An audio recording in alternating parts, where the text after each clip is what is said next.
Hey, tonight's story is a short story by Louisa May Alcott called Transcendental Wild Oats. It's slightly autobiographical. On the first day of June, 1840-something, a large wagon drawn by a small horse and containing a motley load went lumbering over certain New England hills with the pleasing accompaniments of wind, rain, and hail. A serene man with a serene child upon his knee was driving, or rather being driven, for the small horse had it all his own way. A brown boy with a William Penn-style countenance sat beside him, firmly embracing a bust of Socrates. Behind them was an energetic-looking woman, with a benevolent brow, satirical mouth, and eyes brimful of hope and courage. A baby reposed upon her lap, a mirror leaned against her knee, and a basket of provisions danced about at her feet as she struggled with a large, unruly umbrella. Two blue-eyed little girls with hands full of childish treasures sat under one old shawl, chatting happily together. In front of this lively party stalked a tall, sharp-featured man in a long blue cloak, and a fourth small girl trudged along beside him through the mud as though she rather enjoyed it.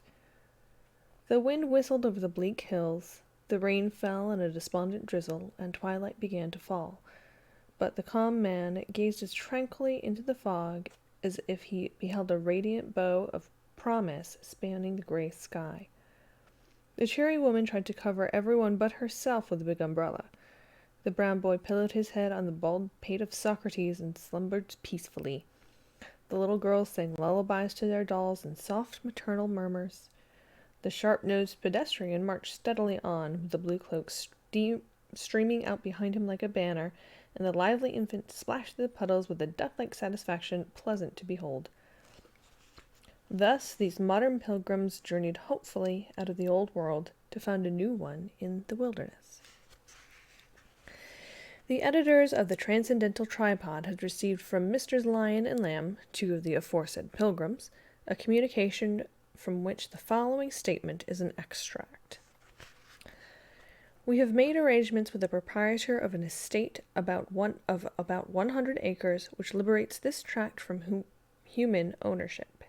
Here we shall prosecute our effort to initiate a family in harmony with the primitive instincts of man. Ordinary secular farming is not our object. Fruit, grain, pulse, herbs, flax, and other vegetable products receiving assiduous attention will afford ample manual occupation and chase supplies for the bodily needs. It is intended to adorn the pastures with orchards, to supersede the labor of cattle by the spade and the pruning knife. Consecrated to human freedom, the land waits the sober culture of devoted men. Beginning with small pecuniary means, this enterprise must be rooted in a reliance on the succors of an ever-bounteous Providence, whose vital affinities being secured by this union with uncorrupted field and worldly persons, the cares and injuries of a life of gain are avoided. The inner nature of each member of the family is at no time neglected. Our plan contemplates all such disciplines, cultures, and habits as evidently conduce to the purifying of the inmates. Pledged to the spirit alone, the founders anticipate no hasty or numerous addition to their numbers. The kingdom of peace is entered only through the gates of self-denial, and felicity is the test and the reward of loyalty to the unswerving law of love.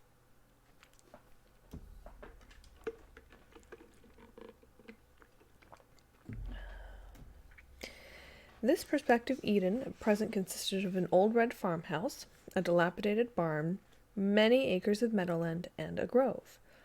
10 ancient apple trees were all the chaste supply which the place afforded as yet, but in the firm belief that plenteous orchards were soon to be evoked from their inner consciousness, the sanguine founders had christened their domain Fruitlands. Here, Timon Lion intended to found a colony of Latter-day Saints who, under his patriarchal sway, should regenerate the world and glorify his name forever. Here, Abel Lamb, with the devoutest of faith in the high ideal which was to him a living truth, desired to plant a paradise, where beauty, virtue, justice, and love might live happily together, without the possibility of a serpent entering in. And here his wife, unconverted but faithful to the end, hoped after many wanderings over the face of the earth to find rest for herself and a home for her children. "There's our new abode," announced the enthusiast, smiling with a satisfaction quite undampened by the drops dripping from his hat brim as they turned at length into a cart path that wound along a steep hillside into a barren-looking valley. "Little difficult of access," observed his practical wife, as she endeavored to keep her various household goods from going overboard with every lurch of the laden ark. "Like all good things. But those who earnestly desire and patiently seek will soon find us," placidly responded the philosopher from the mud, through which he was now endeavoring to pilot the much-enduring horse. "Truth lies at the bottom of a well, Sister Hope," said Brother Timon, pausing to detach his small comrade from a gate, whereon she was perched for a clearer gaze into the future. "That's the reason we so seldom get at it, I suppose," replied Mrs. Hope, making a vain clutch at the mirror, which a sudden jolt sent flying out of her hands. "We want no false reflections here," said Timon, with a grim smile, as he crunched the fragments underfoot in his onward march. Sister Hope held her peace, and looked wistfully through the mist at her promised home. The old red house with a hospitable glimmer at its windows cheered her eyes, and, considering the weather, was a fitter refuge than the sylvan bowers some of the more ardent souls might have preferred. The newcomers were welcomed by one of the elect precious, a regenerate farmer whose idea of reform consisted mainly in wearing a white cotton raiment and shoes of untanned leather. This costume with a snowy beard gave him a venerable and at the same time a somewhat bridal appearance. The goods and chattels of the society not having arrived, the weary family reposed before the fire on blocks of wood, while Brother Moses White regaled them with roasted potatoes, brown bread and water, in 2 plates, a tin pan, and 1 mug, his table service being limited. But, having cast the forms and vanities of a depraved world behind them, the elders welcomed hardship with the enthusiasm of new pioneers, and the children heartily enjoyed this foretaste of what they believed was to be a sort of perpetual picnic. During the progress of this frugal meal, 2 more brothers appeared. One, a dark, melancholy man, clad in homespun, whose peculiar mission was to turn his name hind part before and use as few words as possible. The other was a bland, bearded Englishman, who expected to be saved by eating uncooked food and going without clothes. He had not yet adopted the primitive costume, however, but contented himself with meditatively chewing dry beans out of a basket. "Every meal should be a sacrament, and the vessels used should be beautiful and symbolical," observed Brother Lamb mildly, righting the tin pan slipping bed on his knees. "I priced a silver service when in town, but it was too costly, so I got some graceful cups and vases of Britannia ware." "Hardest things in the world to keep bright. Will whiting be allowed in the community?" inquired Sister Hope, with a housewife's interest in labor-saving institutions. "Such trivial questions will be discussed at a more fitting time," answered Brother Timon sharply, as he burnt his fingers with a very hot potato. "Neither sugar, molasses, milk, butter, cheese, nor flesh are to be used among us, for nothing is to be admitted which has caused wrong or death to man or beast. Our garments are to be linen till we learn to raise our own cotton, or some substitute for woolen fabrics," added Brother Abel, blissfully basking in an imaginary future as warm and brilliant as the generous fire before him. "How about shoes?" asked Brother Moses, surveying his own with interest. "We must yield that point till we can manufacture an innocent substitute for leather. Bark, wood, or some durable fabric will be invented in time. Meanwhile, those who desire to carry out our idea to the fullest extent can go barefoot," said Lion, who liked extreme measures. "I never will, nor will my girls," murmured rebellious Sister Hope under her breath. "How do you calculate to treat the 10-acre lot? If things ain't tended to right smart, we shan't have no crops," observed the practical patriarch in cotton.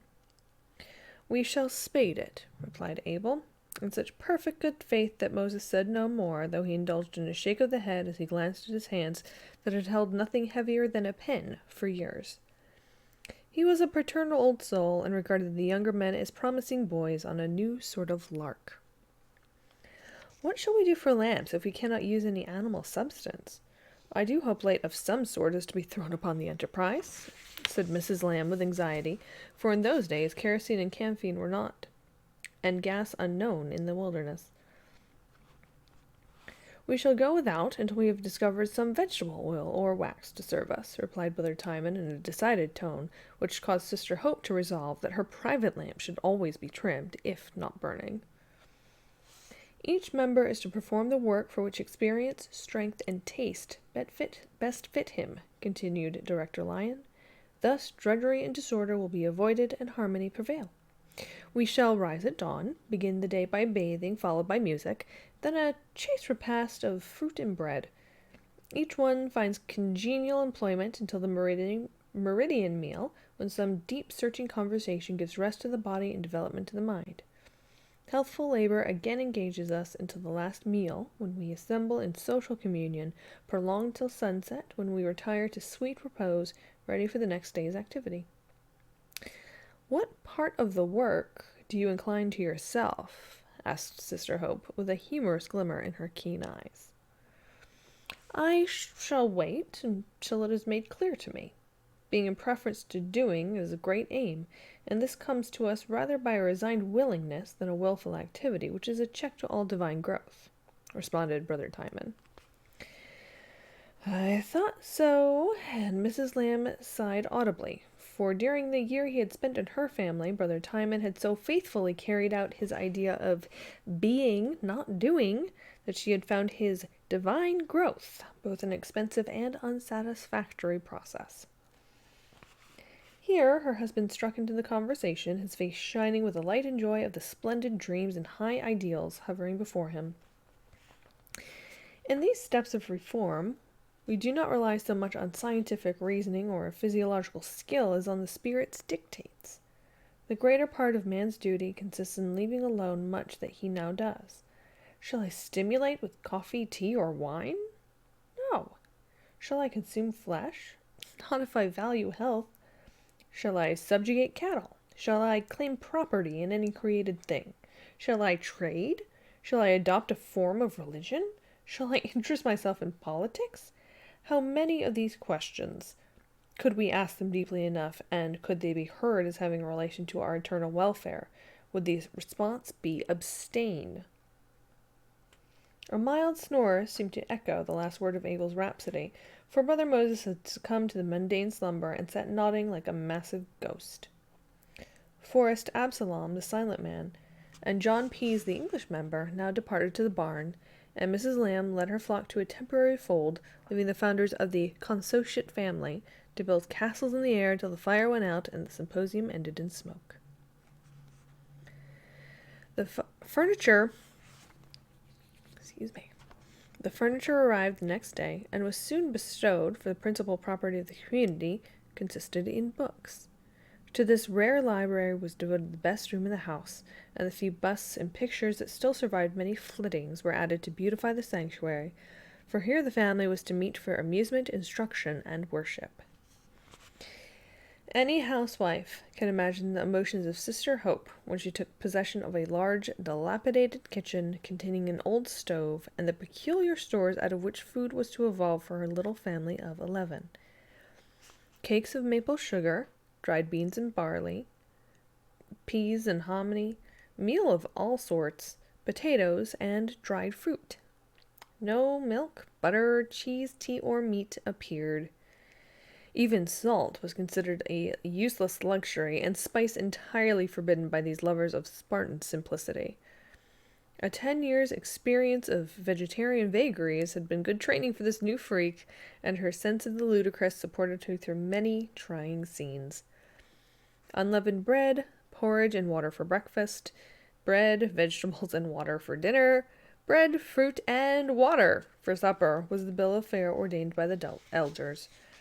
No teapot profaned that sacred stove, no gory steak cried aloud for vengeance from her chaste gridiron, and only a brave woman's taste, time, and temper were sacrificed on that domestic altar.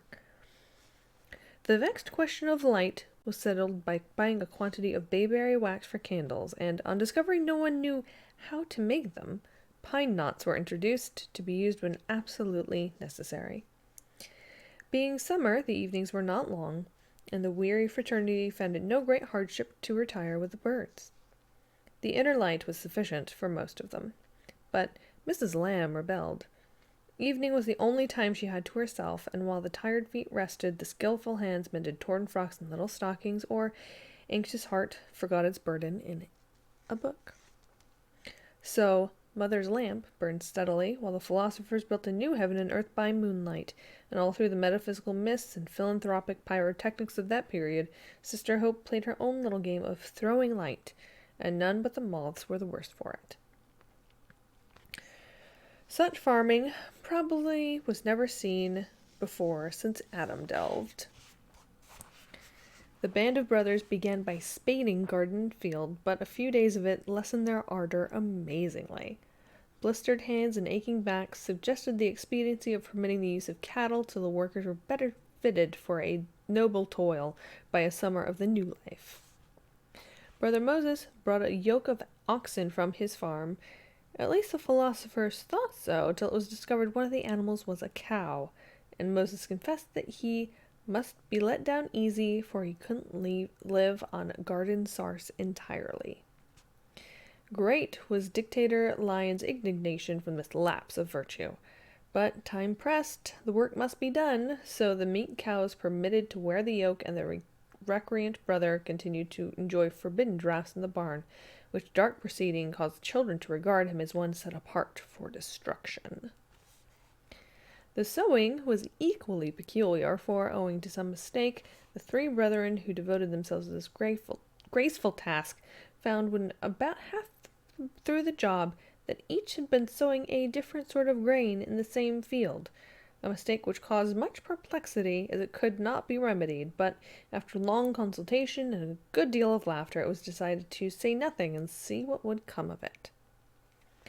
The garden was planted with a generous supply of useful roots and herbs, but as manure was not allowed to profane the virgin soil, few of the vegetable treasures ever came up. Purslane reigned supreme, and the disappointed planters ate it philosophically, deciding that nature knew what was best for them, and would generously supply their needs if they could only learn to digest her salads and wild roots. The orchard was laid out, a little grafting done, new trees and vines set, regardless of the unfit season and entire ignorance of the husbandmen, who honestly believed that in the autumn they would reap a bounteous harvest. Slowly, things got into order, and rapidly rumors of the new experiment went abroad, causing many strange spirits to flock thither, for in those days communities where the fashion and transcendentalism raged wildly. Some came to look on and laugh, some to be supported in poetic idleness, a few to believe sincerely, and work heartily. Each member was allowed to mount his favorite hobby and ride it to his heart's content. Very queer were some of the riders, and very rampant some of the hobbies. One youth, believing that language was of little consequence if the spirit was only right, startled newcomers by blandly greeting them with "Good morning, damn you," and other remarks of an equally mixed order. A second irrepressible being held that all the emotions of the soul should be freely expressed, and illustrated his theory by antics that would have sent him to a lunatic asylum if, as an ungenerate wag said, he had not already been in one.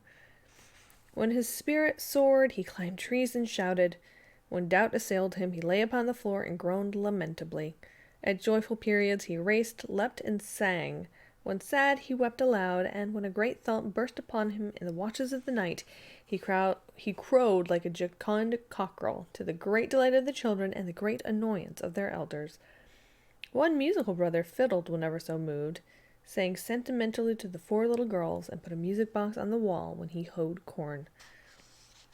Brother Pease ground away at his uncooked food, or browsed over the farm on sorrel, mint, green fruit, and new vegetables. Occasionally he took his walks abroad, airily attired in an unbleached cotton poncho, which was the nearest approach to the primeval costume he was allowed to indulge in. At midsummer he retired to the wilderness to try his plan where the woodchucks were without prejudices, and the huckleberry bushes were hospitably full. A sunstroke unfortunately spoiled his plan, and he returned to semi-civilization a sadder and wiser man. Forrest Absalom preserved his Pythagorean silence, cultivated his fine dark locks, and worked like a beaver, setting an excellent example of brotherly love, justice, and fidelity by his upright life. He it was who helped overworked Sister Hope with her heavy washes, kneaded the endless succession of batches of bread, watched over the children, and did the many tasks left undone by the brethren, who were so busy discussing and defining great duties they forgot to perform the small ones. Moses White placidly plodded about, chorin' around, as he called it, looking like an old-time patriarch with his silver hair and flowing beard, saving the community from many a mishap by his thrift and Yankee shrewdness. Brother Lyon domineered over the whole concern, for, having put the most money into the speculation, he was resolved to make it pay, as if anything founded on an ideal basis could be expected to do so by any but enthusiasts. Abel Lamb simply reveled in the newness, firmly believing that his dream was to be beautifully realized, and in time not only a little fruitlands, but the whole earth be turned into a happy valley. He worked with every muscle of his body, for he was in deadly earnest. He taught with his whole head and heart, planned and sacrificed, preached and prophesied, with a soul full of purest aspirations, most unselfish purposes, and desires for a life devoted to God and man, too high and tender to bear the rough usage of this world. It was a little remarkable that only one woman ever joined this community. Mrs. Lamb merely followed wheresoever her husband led, as a ballast for his balloon, as she said, in her bright way. Miss Jane Gage was a stout lady of mature years, sentimental, amiable, and lazy. She wrote verses copiously, and had vague yearnings and graspings after the unknown, which led her to believe herself fitted for a higher sphere than any she had yet adorned. Having been a teacher, she was set to instruct the children in common branches. Each adult member took a turn in the infants, and, as each taught in his own way, the result was a chronic state of chaos in the minds of these much afflicted innocents. Sleep, food, and poetic musings were her desires of dear Jane's life, and she shirked all duties as clogs upon her spirit's wings. Any thought of lending a hand with domestic drudgery never occurred to her, and when to the question, "Are there any beasts of burden on the place?" Mrs. Lamb answered with a face that told its own tale, "Only one woman." The buxom Jane took no shame to herself, but laughed at the joke, and let the stout-hearted sister tug on alone. Unfortunately, the poor lady hankered after the flesh pots, and endeavoured to stay herself with private sips of milk, cheese, and crackers, and on one dire occasion she partook of fish at a neighbour's table. One of the children reported this sad lapse from virtue, and poor Jane was publicly remanded by Timon. "I only took a little bit of the tail," sobbed the penitent poetess. "Yes, but the whole fish had to be tortured and slain that you might tempt your carnal appetite with that one taste of the tail. Know ye not, consumers of flesh meat, that ye are nourishing the wolf and tiger in your bosoms?" At this awful question, and the peal of laughter which arose from some of the younger brethren, tickled by the ludicrous contrast between the stout sinner, the stern judge, and the naughty satisfaction of the young detective, poor Jane fled from the room to pack her trunk and return to a world where fishes' tails were not forbidden fruit. Transcendental Wild Oats were sown broadcast that year, and the fame thereof had not yet ceased in the land, for as futile as the crop seemed to outsiders, it bore an invisible harvest, worth much to those who planted in earnest. As none of the members of this particular community have ever recounted their experiences before, few of them may not be amiss, since the interest in these attempts had never died out, and Fruitlands was the most ideal of all these castles in Spain. A new dress was invented, since cotton, silk, and wool were forbidden as a product of slave labor, worm slaughter, and sheep robbery. Tunics and trousers of brown linen were the only wear. The women's skirts were longer, and their straw hat brims wider than the men's, and this was the only difference. Some persecution lent a charm to the costume, and the long-haired, linen-clad reformers quite enjoyed the mild martyrdom they endured when they left home. Money was abjured as the root of all evil. The produce of the land was to supply most of their wants, or be exchanged for the few things they could not grow. This idea had its inconveniences, but self-denial was the fashion, and it was surprising how many things one can do without.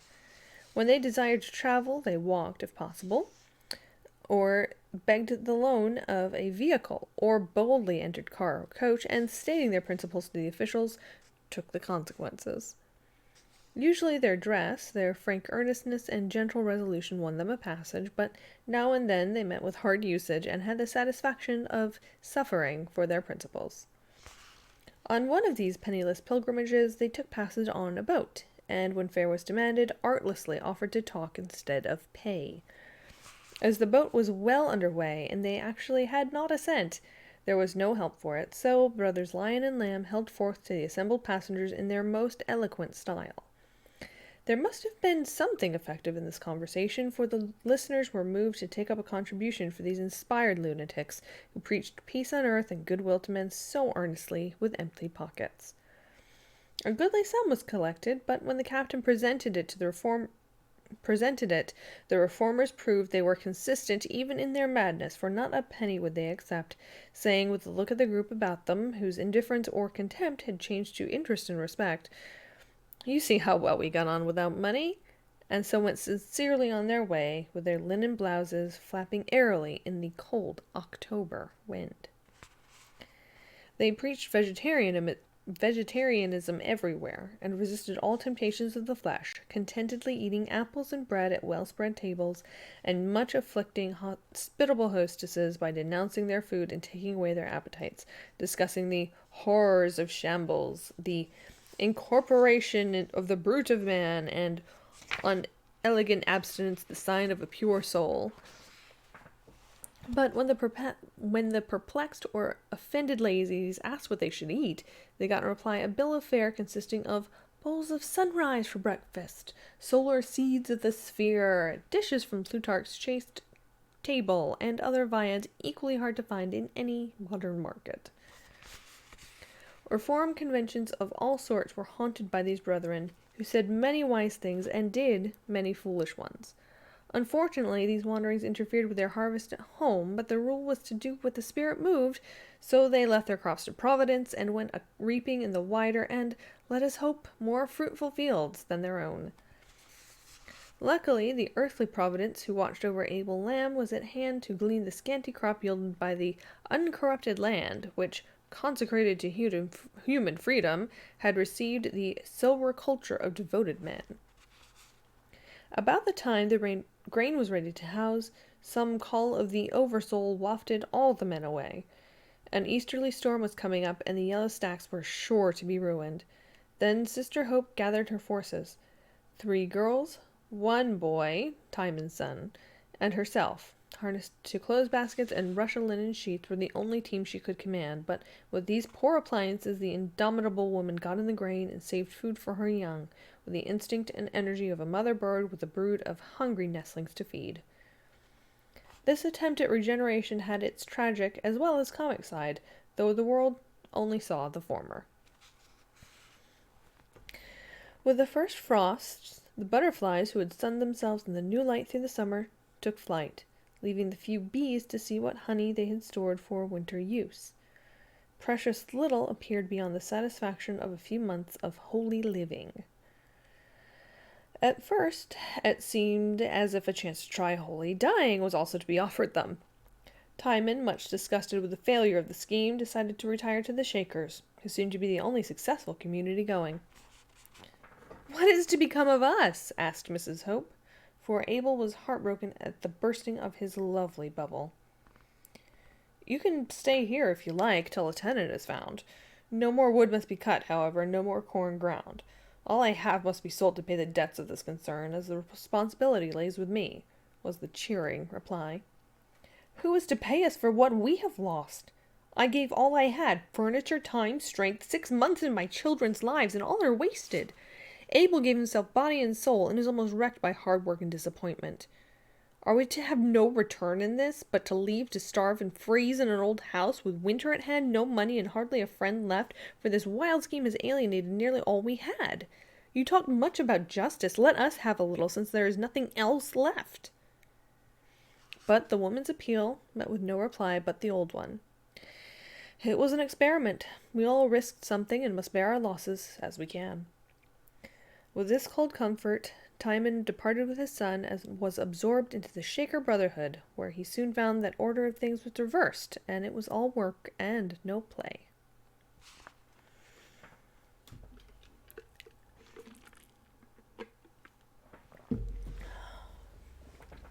Then the tragedy began for the forsaken little family. Desolation and despair fell upon Abel. As his wife said, his new beliefs had alienated many friends. Some thought him mad, some unprincipled. Even the most kindly thought him a visionary, whom it was useless to help to take a more practical view of life. All stood aloof, saying, "Let him work out his own ideas and see what they are worth." He had tried, but it was a failure. The world was not ready for Utopia yet, and those who attempted to found it only got laughed at for their pains. In other days, men could sell all and give to the poor, lead lives devoted to holiness and high thought, and after the persecution was over, find themselves honored as saints or martyrs. But in modern times, these things are out of fashion. To live for one's principles at all costs is a dangerous speculation, and the failure of an ideal, no matter how humane and noble, is harder for the world to forgive and forget than bank robbery or the grand swindles of corrupt politicians. Deep waters now for Abel, and for a time there seemed no passage through. Strength and spirits were exhausted by hard work and too much thought. Courage failed when, looking about for help, he saw no sympathizing face, no hand outstretched to help him, no voice to say cheerily, "We all make mistakes, and it takes many experiences to shape a life. Try again, let us help you."